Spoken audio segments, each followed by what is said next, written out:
¿Qué ocurre aquí? Existe, o generalmente en las universidades, en la Universidad Nacional Autónoma de México, se expide el título de médico como médico cirujano.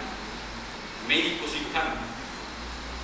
Yo platiqué con uno de los más reconocidos cirujanos de nuestro país, que hizo además una tesis que hablaba sobre la práctica médica y decía: el título de médico cirujano es un título incorrecto, porque solamente se les da a los alumnos durante la carrera formación de medicina en carácter general.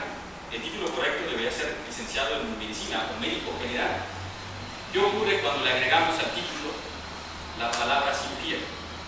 Los estamos facultando legalmente para que puedan realizar cualquier procedimiento quirúrgico.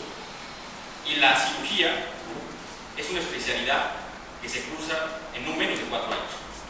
Y hay documentados casos muy importantes de gente que ha muerto por haber sido operada por licenciados o médicos que tienen el título de médico cirujano y que no han cursado la especialidad correspondiente. La legislación de carácter constitucional ha sido omisa en esto. El artículo 5 dice solamente necesita título ¿para qué? Para su ejercicio.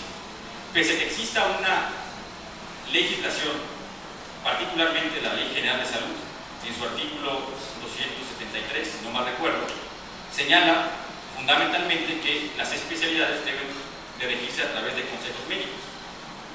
Pero les pongo esta interrogante: si la Constitución solamente dice que se necesita título para su ejercicio, ¿una ley reglamentaria puede exigir más requisitos que los que establece la Constitución?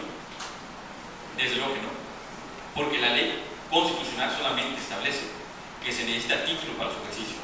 Podemos estar de acuerdo en que se necesita regular a través de consejos médicos la actividad de los médicos, que es muy importante para la sociedad, pero si esta no está consagrada o por lo menos permitida por la legislación constitucional, cualquier intento de modificación o de regulación legal que no pase por el tamiz de nuestra Constitución se tiene que refutar como inconstitucional. La colegiación obligatoria que se trataba de establecer a través de leyes secundarias está abiertamente en un proceso de inconstitucionalidad. ¿Por qué? Porque el artículo 9 protege la garantía de todo gobernado de asociarse libremente. Si a mí me dicen que para ejercer mi profesión como abogado tengo que colegiarme y no se ha modificado antes la Constitución, desde luego que están vulnerando mi derecho, en primera instancia, al quinto de nuestra Constitución, que es mi libre ejercicio de la profesión. En segunda instancia, están vulnerando mi artículo 9, que señala que yo tengo derecho a asociarme y reunirme libremente. Y si tengo el derecho de asociarme, no sería derecho si no tengo también el derecho a no hacerlo. Consecuentemente, cualquier modificación que emane de una legislación reglamentaria o secundaria es abiertamente inconstitucional.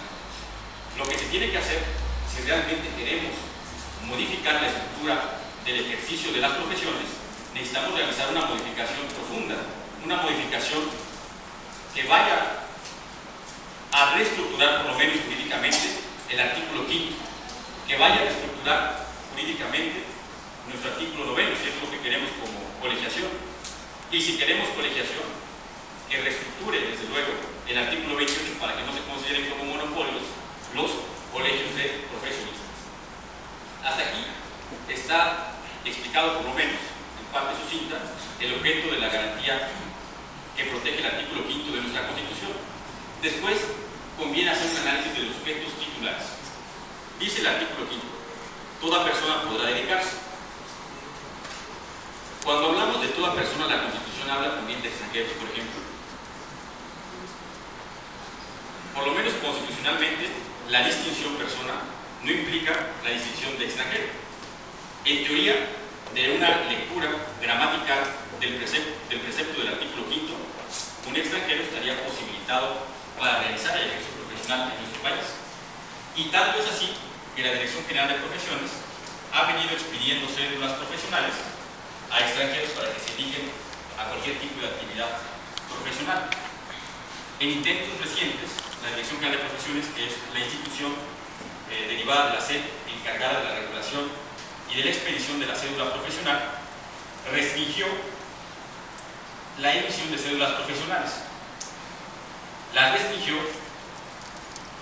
en virtud de que la ley reglamentaria señala que para que un extranjero pueda ejercer en nuestro país se necesita que exista reciprocidad en el otro. ¿Esto qué implica? Que si yo quiero ejercer mi carrera de Derecho, por ejemplo, en Canadá, y un canadiense quiere venir a ejercer aquí su carrera de Derecho, tiene que haber una reciprocidad internacional para que ambas personas puedan practicar. Pero esto no ocurre así. Aquí vienen a practicar extranjeros, por ejemplo en la abogacía, vienen a practicar extranjeros en medicina, y para que un mexicano pueda ir a practicar allá necesita pasar exámenes de barra, de colegios, dependiendo de la regulación que tengan en particular. Y aquí simple y sencillamente tienen que traer su título profesional y un requisito de legal estancia que se les pide de la Secretaría de Gobernación. Consecuentemente, deja en desventaja a la persona humana frente a dos características o dos panoramas.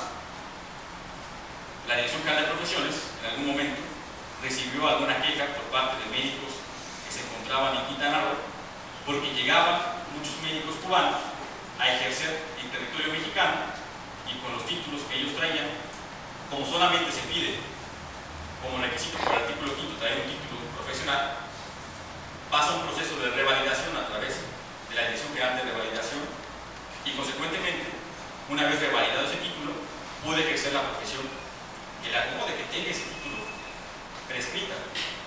¿Y qué ponían? Desde luego que en desventaja a los médicos locales, e hicieron y promovieron cierto tipo de recursos para que fueran escuchados. ¿Cómo es que actualmente ejerce un médico o se ejerce una profesión un extranjero en nuestro país? Existe un tratado internacional conocido como el Corediano, que es un convenio de revalidaciones. En este convenio de revalidaciones se establece o está firmado por ciertos países de Latinoamérica. Solamente tenemos convenio con Latinoamérica, no tenemos convenio con Europa, no tenemos convenio con Francia, estaba uno todavía en puerta, pero no se terminó de firmar.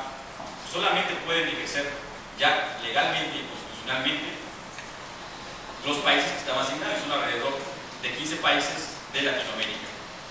No obstante esto, podría existir una interpretación constitucional mucho más amplia. El artículo 1 de nuestra Constitución dice: toda persona gozará de los derechos humanos reconocidos en esta Constitución.